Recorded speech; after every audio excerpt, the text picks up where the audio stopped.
¿Cómo les va? Buenos días. Vamos a encontrarnos hoy para charlar un poquito sobre el segundo mandamiento.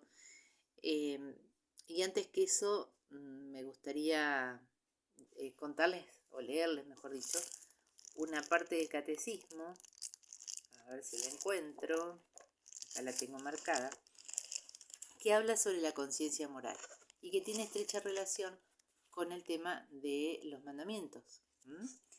En lo más profundo de su conciencia, dice en el punto 1776, el hombre descubre una ley que él no se da a sí mismo, sino a la que debe obedecer y cuya voz resuena, cuando es necesario, en los oídos de su corazón, llamándole siempre a amar y a hacer el bien y a evitar el mal. Hacer el bien y evitar el mal es la base de la ética natural, que en el fondo todo hombre tiene en su corazón. El hombre tiene una ley inscrita por Dios en su corazón. La conciencia es el núcleo más secreto y el sagrario del hombre, en el que está solo con Dios, cuya voz resuena en lo más íntimo de ella. Hay gente, por supuesto, que cierra los oídos a esta conciencia, otra que no tiene la conciencia bien formada, otra que no la puede escuchar por tanta actividad, tanto ruido, tanta imagen que está dentro de su vida. Pero básicamente el hombre tiene esa ley que Dios le da en su corazón, ¿sí? Así creo que lo hemos dicho en otra de estas charlas, así como están las leyes físicas propias del cuerpo. Bien, entonces no tomar el nombre de Dios en vano, que es el segundo mandamiento. A mí me gustaría contarles un poco, a ver, qué tiene que ver esto con la historia del hombre. Ha habido pueblos y muchas civilizaciones en la antigüedad que eran, vamos a decir, tenían esa visión sagrada de la vida, equivocada en muchísimos casos, ¿no? Salvo los hebreos, pero, pero que tenían esa visión en donde se sentían que había algo superior a ellos, ¿no? Y eso era respetado, muy respetado. Ya les vuelvo a repetir, con equivocaciones, con errores, ¿sí? Porque no tenían la revelación. Pero en la Edad Media, ¿no? Que es tan mal vista, especialmente en la historia, en la filosofía, olvidada, en la Edad Media y antes de ella, con la introducción del cristianismo, que comienza a demostrar y a mostrar la revelación de Dios, el hombre comienza a sentirse criatura de Dios, es decir, creado por Dios. Y de allí es que a partir de esa revelación el hombre sabe qué es lo que está bien y qué es lo que está mal según Dios, ¿no? No solo desde la ética natural, sino desde la revelación. Entonces, por ahí se dice que desde una mirada moderna se dice el hombre de la Edad Media eh, solamente era, digamos, dependía de lo que la iglesia decía, fue una edad oscura, con B larga, oscura.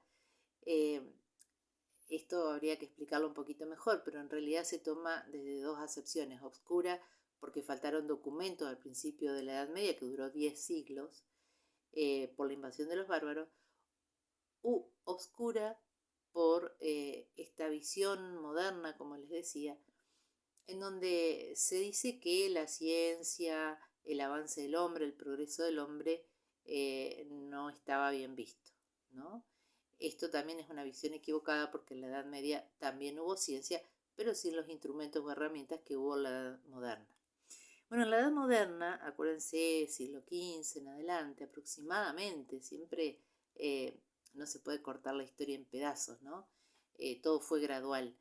Pero básicamente aparece esta idea del libre pensamiento, y cuando uno propone el libre pensamiento, ya no depende de un Dios que te sugiere, por decir así, cómo llegar a la felicidad, ¿no? A través de estos mandamientos.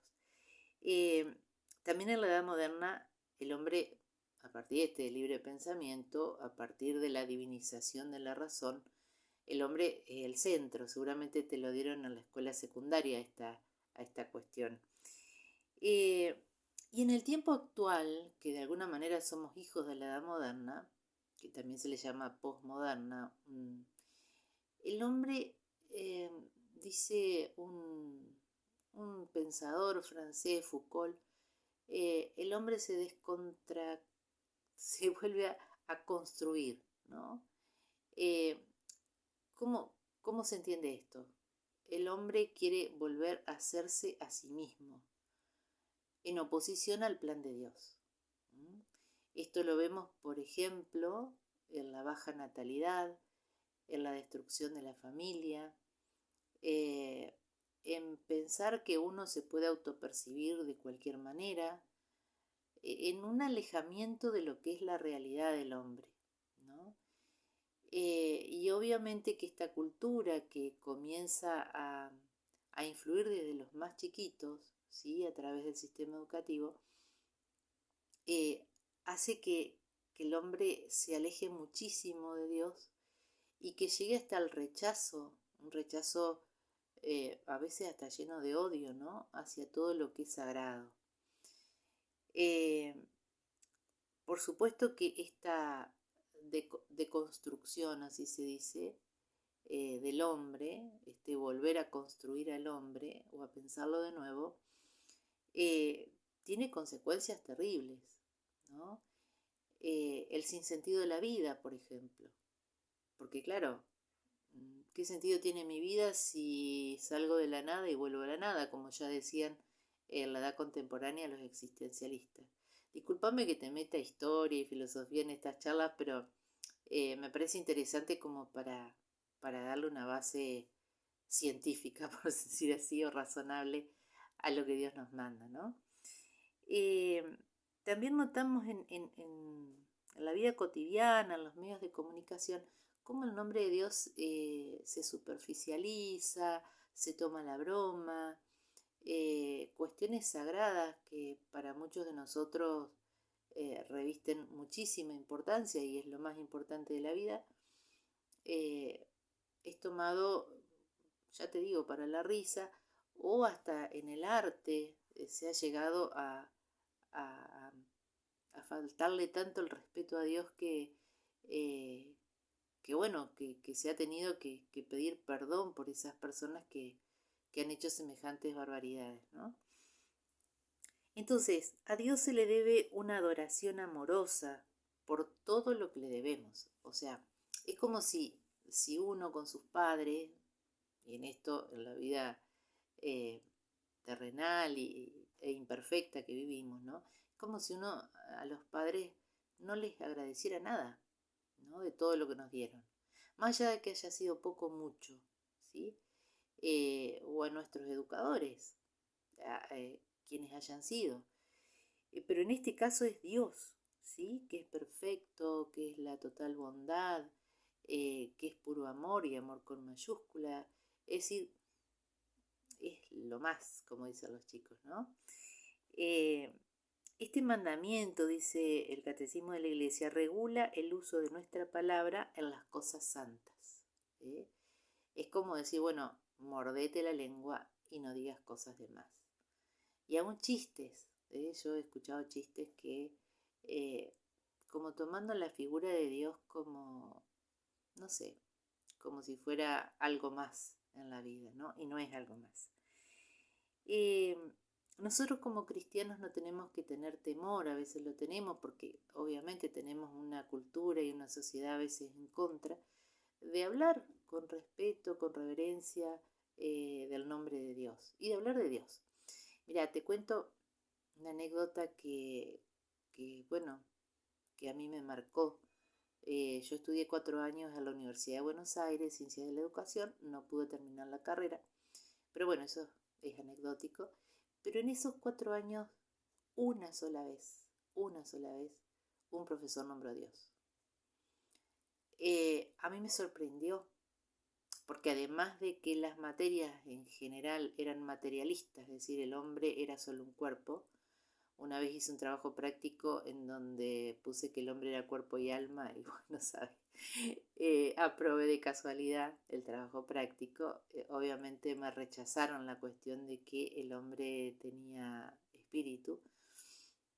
Entonces, eso te da la pauta de cómo la educación y en general la educación de tipo eh, pública, estatal, ha borrado el nombre de Dios, ¿no? Y, y también no se debe abusar, como yo te decía, del nombre de Dios, de la Virgen, de Jesús, de los santos, ¿sí? No hablar de modo ligero, por decir así, ¿no? ¿Cuáles son los pecados contra el segundo mandamiento? Bueno, la blasfemia, aquella persona que maldice a Dios, ¿sí?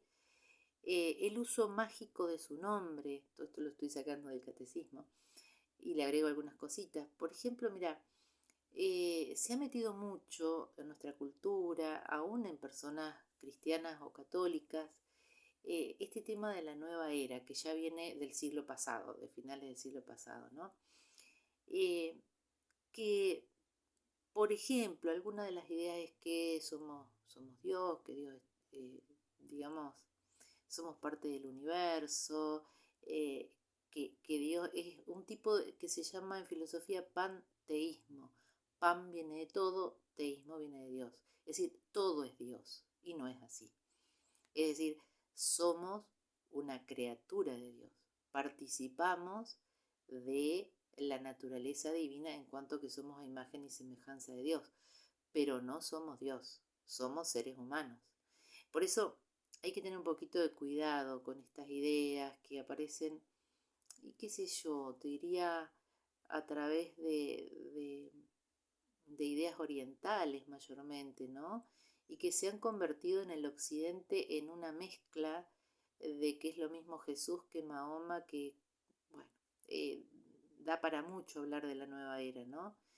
Pero a mí me preocupa ver gente que se ha metido en todo esto y, y que por ahí estas ideas se van colando, ¿no? Es decir, somos dioses. Y por eso, al decir que yo soy Dios, no tengo culpa de nada.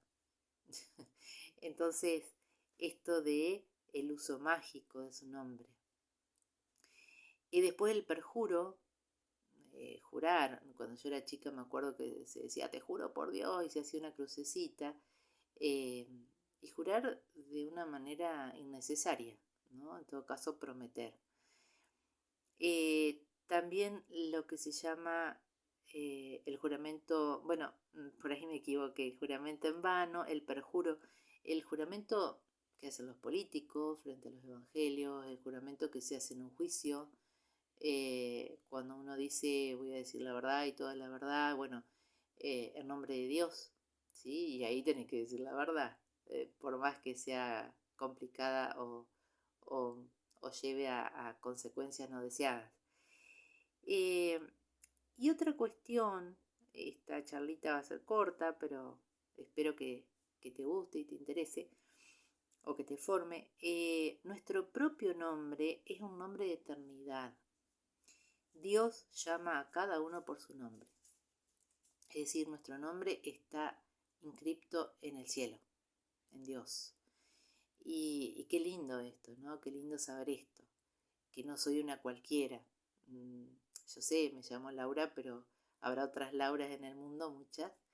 eh, pero Dios me tiene, digamos, individualizada, personalizada, a mí como con mi nombre, ¿no? Bueno, te termino leyendo una frase de San Ignacio de Loyola, muy linda, que dice, no jurar ni por criador, o sea, el creador, ni por criatura, si no fuere con verdad, necesidad y reverencia. Bueno, con esto termino, espero que te haya servido y cualquier duda o comentario lo podés dejar en el canal de YouTube. Nos vemos.